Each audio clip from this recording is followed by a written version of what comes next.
Let's try this again. Without your earrings, you're only half dressed.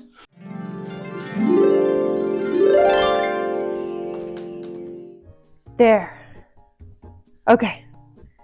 Ready. We're ready. Are you ready? Yet another tablecloth dress with a scalloped hem. So fun.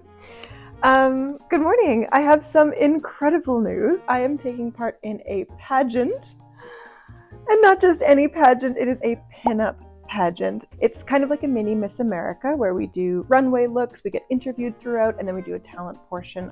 The pageant accepts any styles between the 20s to the 70s. So there's a wide range of different eras that people will be representing, hopefully. And I've chosen the 50s. It's my favorite style of clothing, and I already have things in my wardrobe that I can wear. For the runways, we need 3 different looks. We need to do a casual wear, a formal wear, and a resort wear category. While I could do this pageant tomorrow with what's just in my closet, where's the fun in that? Why not make this an opportunity to make something super special? So this is kind of like my drag race. I feel like I'm going to drag race, and I'm so excited. And yes, here I am turning every challenge into a sewing challenge, but that's just who I am. Lean into your strengths. So, for the resort wear category, it doesn't need to be a bathing suit. So initially I thought I could wear one of my matching bustier and shorts sets and kind of have that be my resort wear because I have worn those things on vacation quite legitimately. But I would like to challenge myself and make a 1950s bathing suit. Hi, darling. Yes, would you like me to throw this for you? Look at this sad face. You pulled the fluff out of his nose. Why did you pull the fluff out of his nose? You ready? Ready? Whee! Anyway, without further ado, Bo would like to play, and I would like to go play. So, let's do it.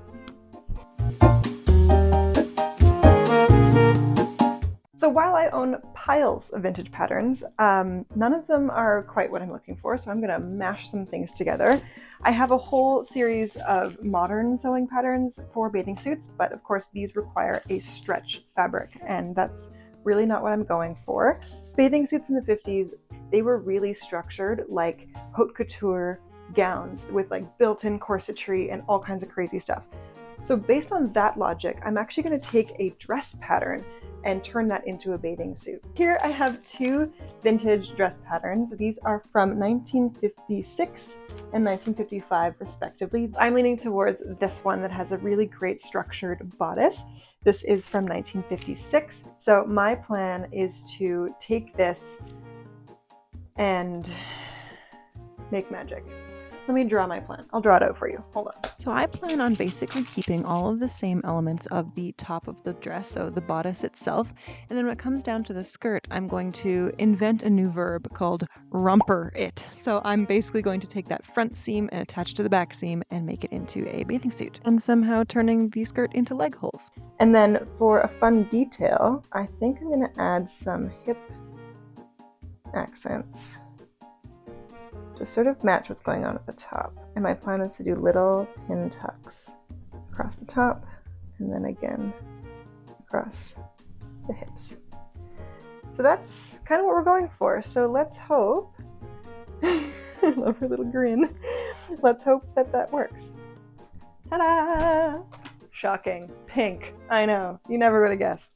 So the base of the bathing suit itself will be this super cute pink gingham. It's my Barbie era, and I'm living my vintage Barbie dream by being in a pageant. So this is a non-stretch cotton gingham. So this is the base. And then for the little pin tucks across the top and around the hips, I thought about using this sort of polyester printed, whatever you might call this. This is just from the thrift store, but the colors go quite nicely together. Failing that, I also have some plain cream-colored cotton because I discovered the gingham isn't actually pure white. If I hold something like a white piece of paper up against it, the gingham itself actually looks a little bit yellow. That's because it's old. Things degrade. That's just part of the vibe. And I kind of like that, so when I wear this, it'll look like it's from the 50s, and I'm all about confusing historians. As far as fasteners go, I'm going to be adding a zipper. This is an invisible zipper. I don't fully trust it. I've had issues with invisible zippers bursting before, and because it's going to be form-fitting and under a bit of tension, I also went to the fabric store and bought some hook and eye strip. So this will go underneath the zipper on the inside so that this will bear the tension of the garment, and then the zipper is just there to keep the outer fabric closed nicely. That's the plan. Let's dive in, shall we? So I need to pull out all of the pattern pieces that have been folded up for over 50 years and smooth them all out using a very low iron on my ironing board, trying so hard not to rip anything because, yeah, it's kind of irreplaceable at this point. Y'all, we might be missing a pattern piece. I don't have the front band. I put the bolero pieces back in here. That's the bolero. Oh, miracles! This is it! So one of the risks of using vintage patterns is somebody might have used it before and not given you all the pieces. So, mwah, bless. Before I start tracing on my pattern, I need to now look at the size guide. With this pattern, I'm actually a size 16. So this pattern that I have in front of me is a size 12, so I need to make a bunch of changes to this. So there's a good 4-inch difference between the bust measurement and a 3-inch difference from the waist measurement and a 4-inch from the hips. So my plan is to take that 4-inch, 3-inch, and 4-inch difference and distribute that equally across all of the seams. This is a slow, painstaking process, but you don't want to just add all of that allowance to one of the sections, like the side seams, because then the proportions won't fully line up. Now, I don't need to make the dress pattern as long as a full-length dress, so to figure out how long I needed my little skirt to be, I, had to measure my crotch. Probably the weirdest thing I've done on camera to date, but you gotta do what you gotta do. And after all that math and measuring, it's time to trace out my pattern pieces. You may have noticed the lack of markings on these vintage patterns that are pre-cut. The only markings are actually cut out of the pattern, so little punched holes for things like the grain line and pre-cut notches. So make sure you don't miss any of these important details when tracing out your pattern. Let's not forget to adjust all of the neckband pieces accordingly to accommodate all those changes we made to the other pieces. And once everything is all traced out, it looks a little bit like this. And just for my personal preference, I made one last change, which is adjusting the waistline of the pattern. So I lengthened it by 1 inch, knowing that I have a fairly long torso, and this is often a change that I need to make so that patterns fit me. Things are cut out, it took forever, adjustments are done, hopefully it works, and if it doesn't, that's what mock-ups are for. So I'm going to take a little lunch break now, and I'll come back and cut out some pieces of scrap fabric for a mock-up.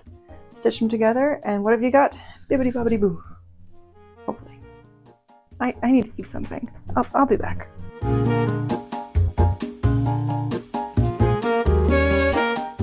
want to go on an excursion? Let's go.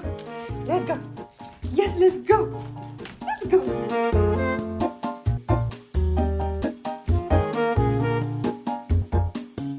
Okay, we're back. Oh my goodness, that was a bit of a longer break than planned, but it is so beautiful outside. It's like our first actual warm weather day. Beau and I went to the bagel place. I got a lovely bagel. He got a great walk. All's well. I am going to cut out my mock-up and hopefully assemble some of it and see how it all goes. Why am I scared? It's just a mock-up. It's gonna be fine. It's gonna be fine. Got it? Fine. For my mock-up, I am using some printed cotton that I find rather ugly, to be honest, so I won't be tempted to wear the mock-up on the runway. But it's very similar to the fabric I will be using, so the mock-up will behave in a similar fashion to the finished garment.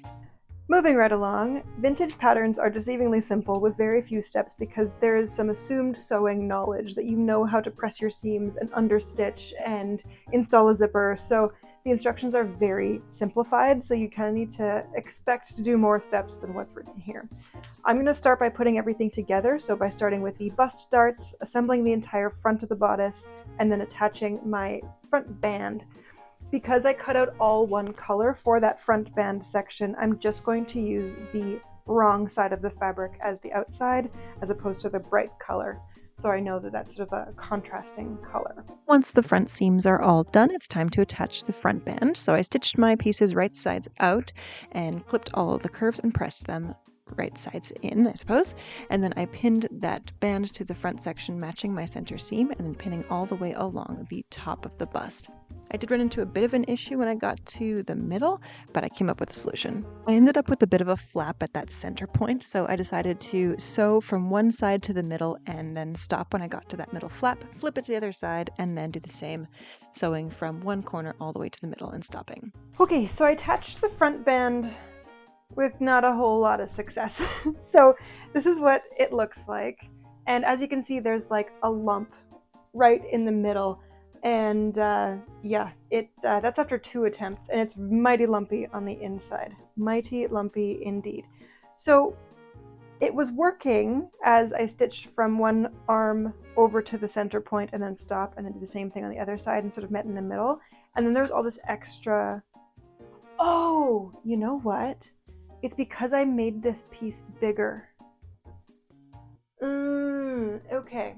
Let me find that pattern piece. So I had extended this piece because when I walked my seams, this piece didn't seem to be big enough to get to the edge. But what I didn't take into account is this is cut on the bias, and so when you curve it around that bust, it stretches a little bit as we go.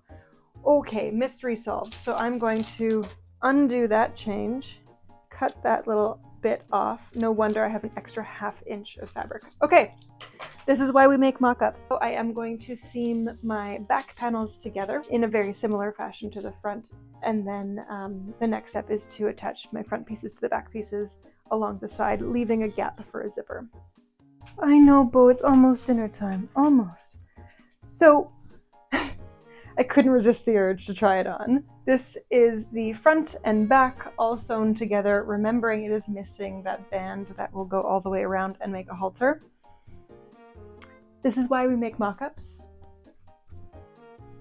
Behold, the 4 frickin' inches of extra fabric.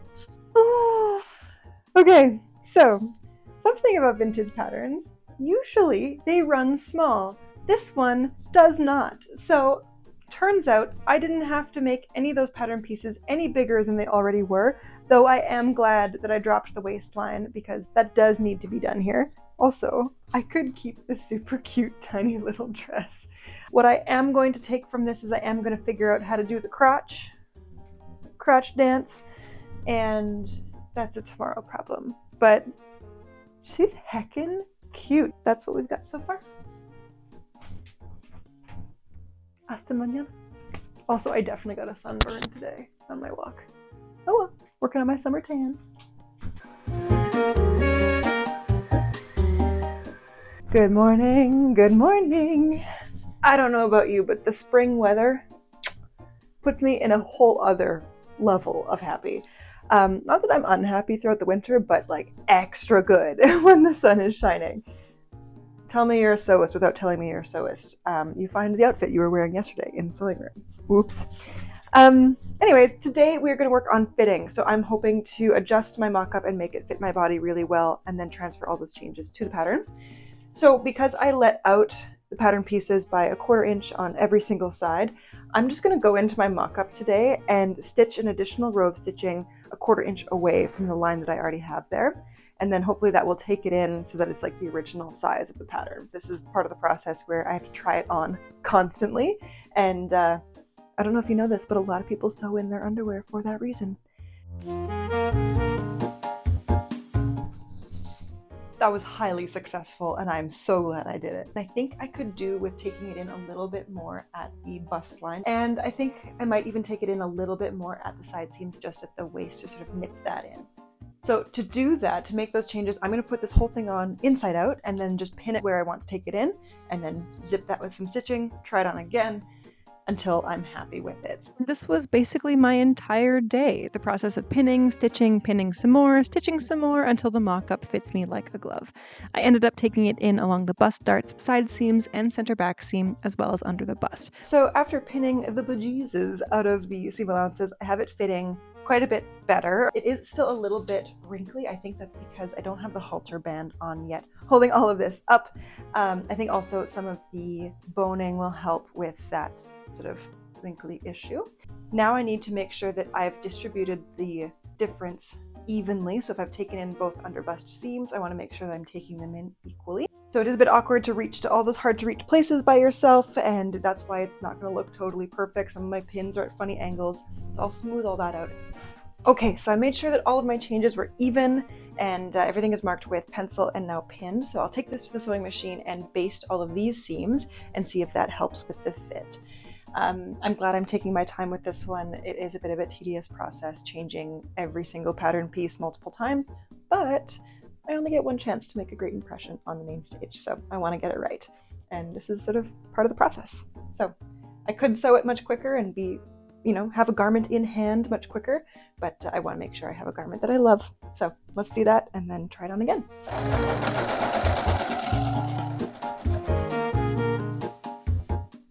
Look at that shape. Woo! I realize I do need to put in the top band and the halter. So I'm actually just going to return them to their original sizes, considering I've basically removed all of the adjusting that I had done. Assemble the band and attach it to the mock-up. So the first step is to attach the neckband sections together at the center back, which is the double V section. So pin and stitch and press those. Then it says to attach the back band to only the right side of the band. So this will leave an opening for the zipper later. So I'll take my notched edges, match those up. Why don't they match? Did I make them the wrong way? Oh, this way. That's confusing.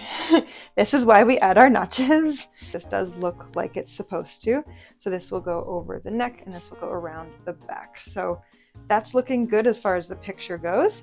So now I need to seam these together sort of over the top of the neck and the underside of the neck, but leaving spaces open so I can flip it and attach it to the garment. When pinned together, it should look a little bit like this. And then once it's stitched together, I can go in and grade those seams and clip all the curves all the way along so it lays nice and flat. So I came back and pulled out ye olde instructions, which is probably where I should have started. There we go. And I'm actually supposed to put the zipper in first and then install the band on top of it. So lesson learned, that's what the instructions are there for.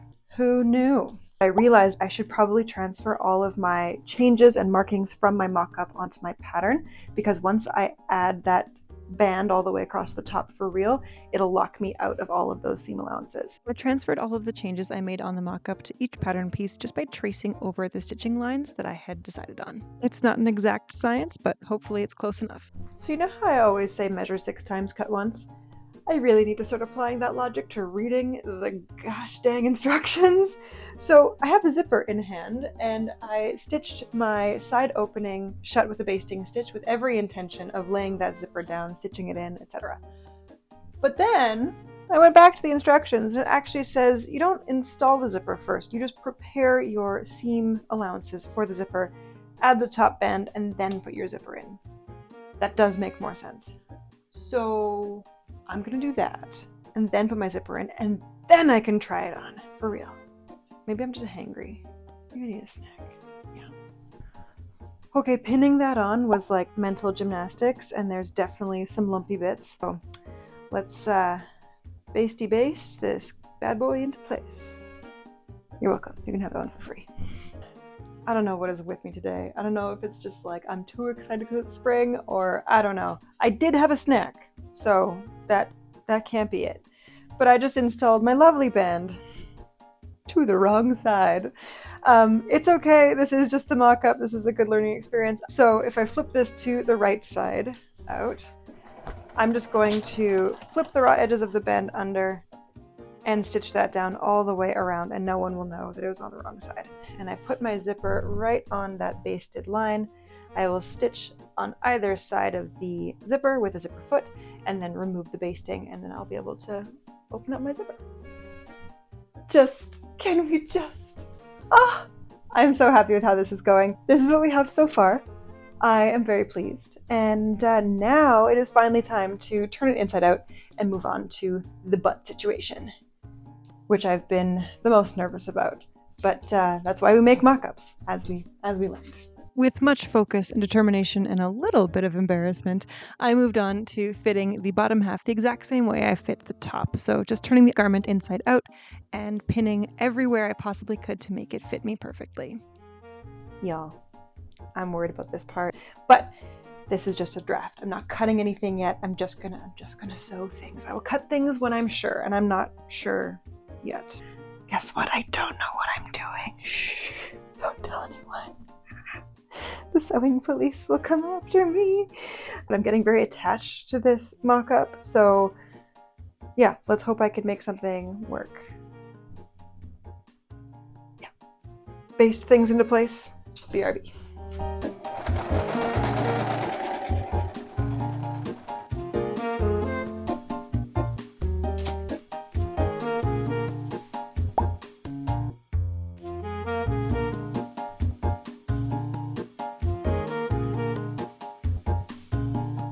So this is where I plan on sewing it, and imagine that there's none of this stuff. It just comes up the leg. I'm very happy with the fit. There's room for my belly, room for my booty. I think I could even take in the bum a little bit more. So it turns out, yeah, it is possible to take a dress pattern into a bathing suit. Who knew? I'm gonna sew the, what do you call that? Is there a better word for crotch? Are we just gonna call it inseam? Sure, I will stitch the inseam shut to get a sense of how everything looks. With the inseam stitched together, just imagine if I take away the shorts section. I decided to lengthen the legs about an inch or so just to make it look more 50s. I was showing a little too much thigh, and I want it to be more accurate to the pictures that I was looking at for references. Okay, so I have done some more adjusting. I've taken this on and off probably 6 times, and I'm finally happy with like the leg situation. And then, sorry, my bra laces, sticking out. You want to be famous, I know. Just hang in there. Yeah, so I think at this stage it's time to cut off all the excess fabric. It's just like shoved underneath right now, so if it's a bit lumpy, that's why. Okay, so this is what the leg looks like, sort of hemmed, and just ignore this chaos. I'm gonna add some darts in the bum area to prevent it from giving me a wedgie. So if I grab some fabric sections like this, it's nice and smooth across the derriere, which is what I'm going for. And then transfer all of my changes onto the pattern pieces, which I will do off camera. You've seen me do it once, and it's just the same process over again. And then the next time we meet, I can cut into the real fabric.